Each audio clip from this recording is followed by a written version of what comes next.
સ્વાગત છે આપણી યુટ્યુબ ચેનલ ઉપર। જણાવી દઈએ આજના નવસારીમાં બાઇક અને ડમ્પર વચ્ચે અકસ્માત, ડમ્પર સાથે અથડાતા યુવકનું મોત, અકસ્માતના સીસીટીવી ફૂટેજ સામે। રાજકોટના અગ્નિકાંડની તો જાડેજા પરિવાર પર દુઃખનો પહાડ તૂટ્યો।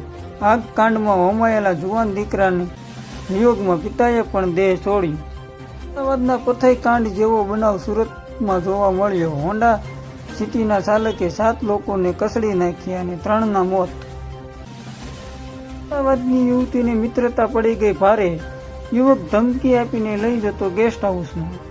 વાત કરીએ સુરતમાં તો સુરતમાં માંડ 2 મોટી દુર્ઘટના ટળી।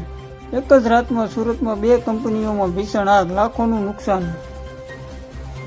વિન્ટેજ ટ્રેન સાથે સેલ્ફી લેવા જતા યુવતી ટ્રેનની હડફેટે ચડી ગઈ હતી। યુવતીને ત્યાં ને ત્યાં જ રામ રમી ગયા।